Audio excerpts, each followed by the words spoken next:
Isley Field, Saipan on the night of 27th November as B-29s load up for a strike on Tokyo. But Jap fighters attacked the great superfortress base shortly after midnight, temporarily interrupting the mission and damaging and destroying some of the giant planes. The raid, whose aftermath is recorded by these Air Corps films, lasted several minutes.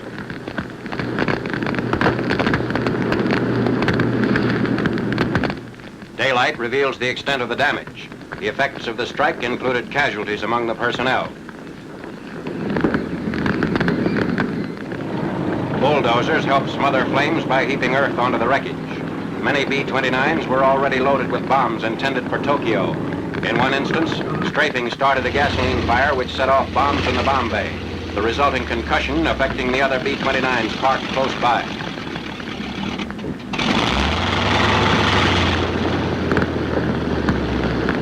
"12 hours later, the Japs stage a second attack, using from 15 to 20 planes. Anti-aircraft downed 7 of the attacking planes. Our fighters accounted for 6 more in running battles extending to Iwo Jima, which is believed to be the staging area for the 2 attacks. On the field, the raid left several destroyed or damaged B-29s. Damage was also done to 3 B-24s. This raid was Japan's first answer to the opening of our aerial offensive against the enemy's mainland.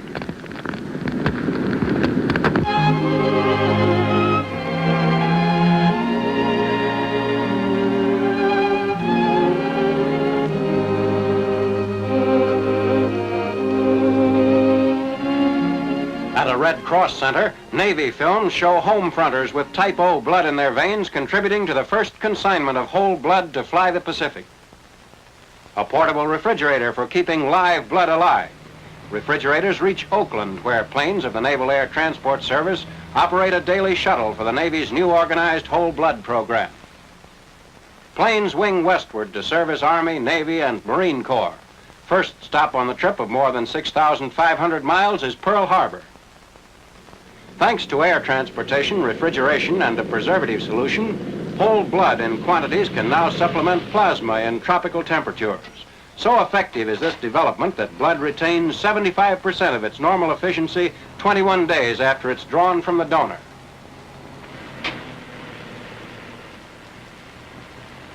Westward to Guam, central point for the distribution of blood to various fronts. Blood reaches Guam 45 hours after leaving donors in California. The cargo of whole blood is kept at a temperature of between 40 and 50 degrees Fahrenheit. The refrigerators are made of plywood, aluminum, and lightweight insulation material.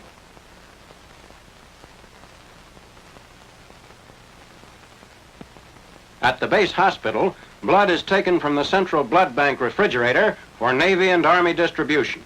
Whole blood, as distinguished from plasma, is required in many of the more serious cases. While plasma may save a man during the initial shock period, it fails when too great a loss of blood reduces oxygen in the system below a critical point. With the air transportation of whole blood, volunteer soldiers need no longer be the sole donors. To the westernmost of our Pacific ground operations, the Philippine Islands. Total time from San Francisco, less than 4 days. On 22nd November 1944, the first consignment arrives at Tacloban, capital of Leyte.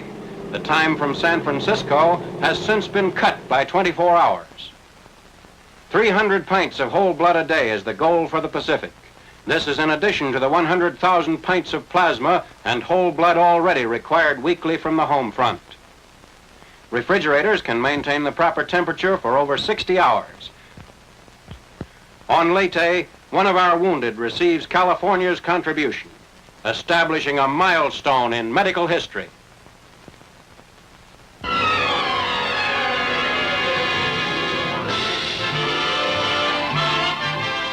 Early films, previously held as secret, showing the Northrop P-61 night fighter known as the Black Widow, operating against Nazi flying bombs from a 9th Air Force base in France. Engines generate 2,000 horsepower each.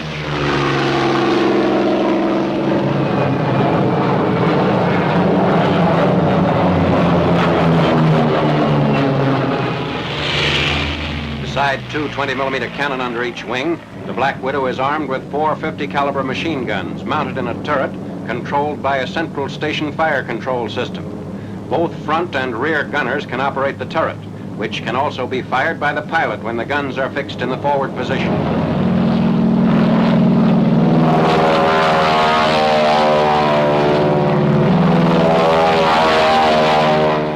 Back in the United States, the Navy demonstrates a jet unit which permits carrier-based aircraft to take off in less space or with heavier loads than normally required.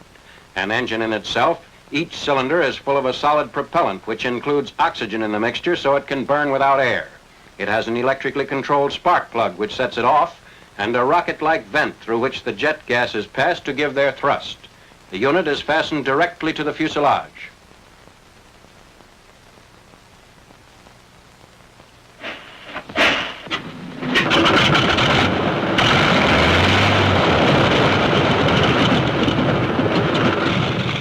Thrust, equivalent to 330 horsepower, is available through the takeoff period. JTOW units, as the Navy calls them, allow 33 to 60% reduction in takeoff run, or a great increase in load.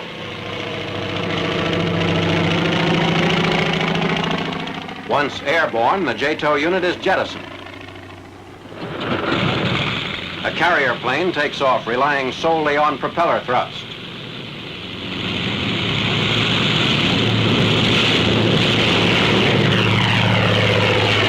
Now, a jet-assisted takeoff. Beside aiding carrier takeoffs, the device allows more deck space for extra planes.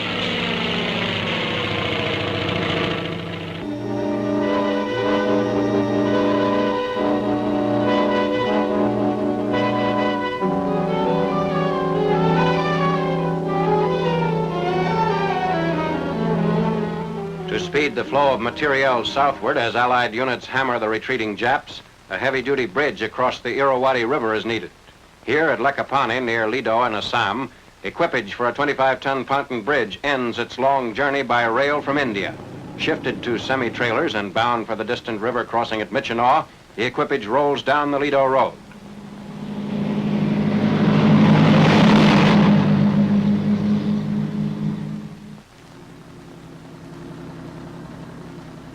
Via railroad and truck, over dirt road and marshland causeway, the bridging equipment is expedited by every practical means.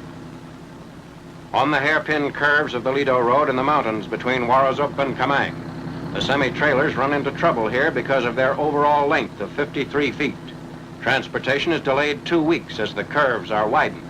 Despite this, some of the trailers shaved the embankments, damaging a few pontoons.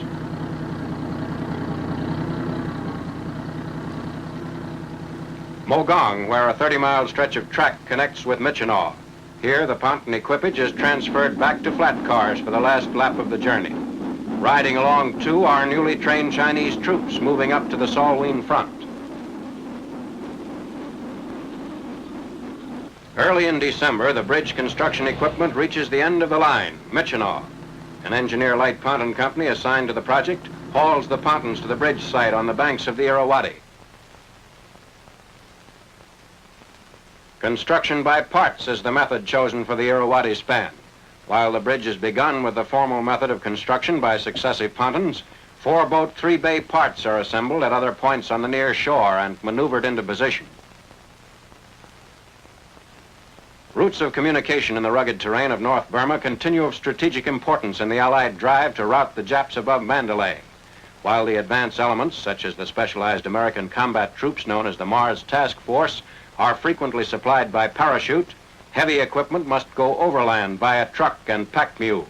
This heavy-duty pontoon bridge near Michinaw is the first major span over the Irrawaddy, regarded as a highway through the center of Burma.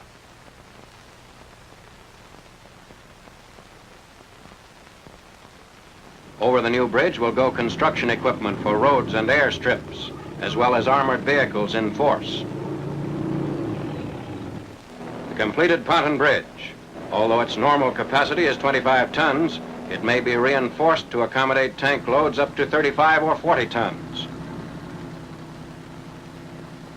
Chinese infantrymen cross, en route to the front.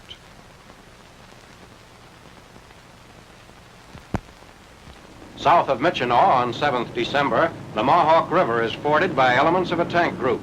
They're proceeding down the unfinished Lido Road to assist in the reduction of the besieged Jap stronghold at Bamo. Arriving there on 16th December, the tank group is one day too late to take part in the kill.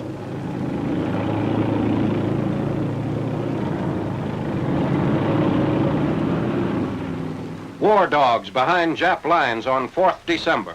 As part of the Mars Task Force, which has taken over the infiltrating tactics of Merrill's marauders, a Yank battalion drives southwest from Bamo.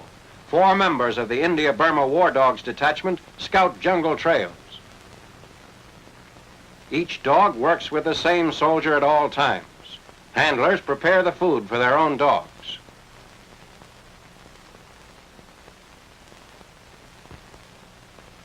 Meanwhile, another American battalion bypasses encircled Bamo to strike southwest. As British, Chinese, and Americans drive southward, they come closer and closer to a solid juncture with the old Burma Road supply line to China. From Michinaw, the battalion has marched more than 200 miles in 14 days. An incident of the trail. Mule skinners coax their charge out of a stream near Shwegu. Woven bamboo mats are used to repair the bridge. During mid-December, this Mars Task Force element was closer to Mandalay than any other Allied unit in Burma.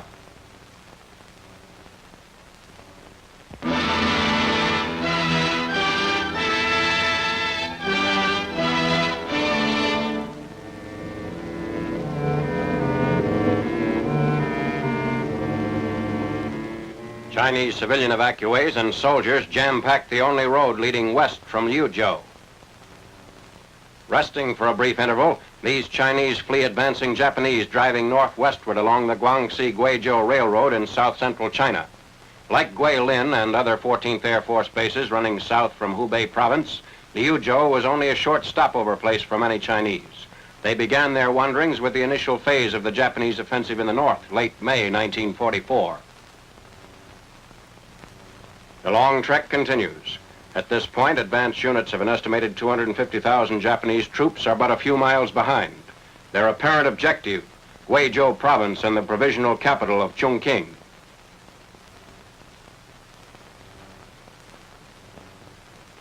Chinese armored units retreat to more favorable positions. With them go American vehicles, some of which bear U.S. liaison units, road demolition crews, and transportation units removing the last supplies from danger areas. The route north becomes a one-way stream of mass evacuation, increasing in volume as weary refugees leave one village after another deserted and destroyed.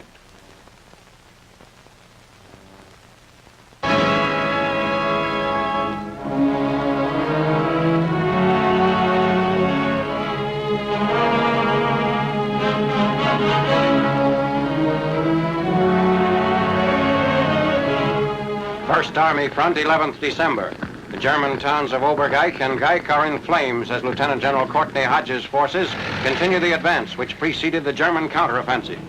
The drive from village to village is across muddy plains, typical of the entire sector. Geich is less than 3 miles from Düren, southern citadel of the German line on the Ruhr River. In front of this drive by the 3rd Armored Division, all German civilians had been evacuated.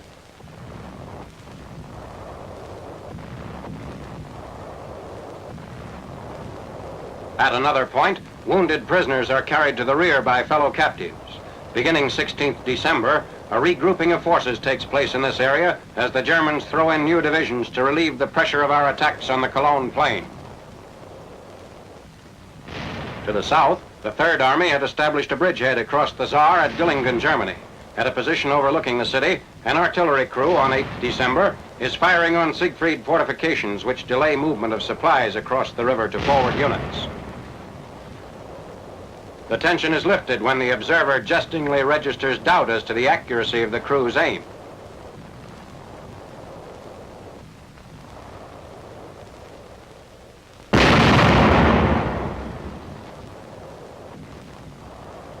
The observer's doubts reach the point of friendly wagers on each round fired. The commander covers the bets for his crew.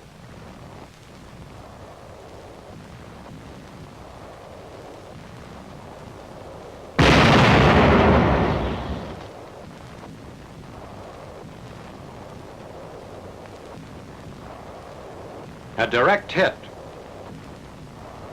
The crew's bullseye sighting is acknowledged. Southward along the 450-mile front, the 7th Army was moving out of the Vosges passes toward the towns of Sélestat and Colmar. This is Sélestat, cleared of enemy troops on 5th December after 3.5 days of bitter fighting on the Alsatian plain. 25 miles northeast of Sélestat, American artillery emplaced on the west bank of the Rhine at Strasbourg fires across the river into Kiel, Germany. The bridge connecting the two cities was blown up by the Nazis a few days before this attack of 12th December.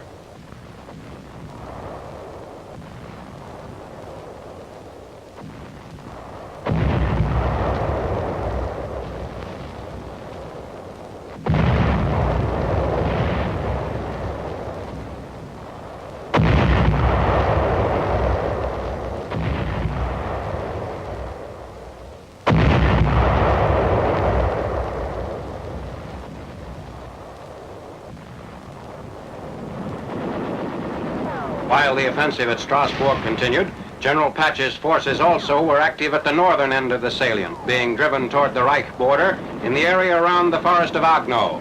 The town of Niederbrunn, 7 miles south of the frontier, is cleared of last snipers by infantry troops.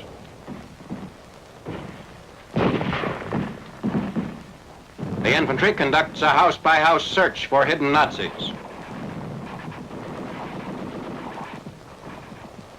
Even as the 7th Army units completed the cleanup at Niederbrunn, other forces were driving toward the outskirts of Agno. On 10th December, a sudden move to the east in the area south of the town took the Germans by surprise, and we captured Bischweier.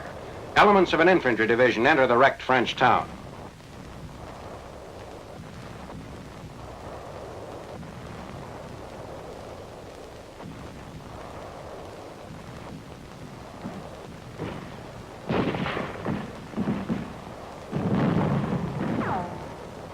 The advance envelops the town of Oberhofen, a mile north of Bischweier and about 4 miles southeast of Agno. Prisoners are seized en route.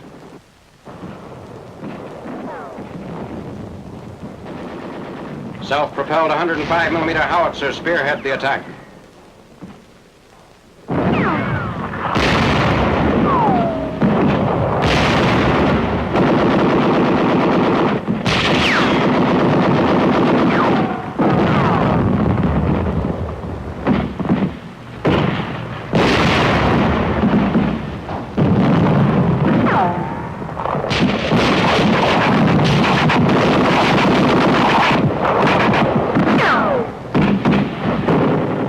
Agno itself is penetrated by infantry units, also advancing behind the 105s.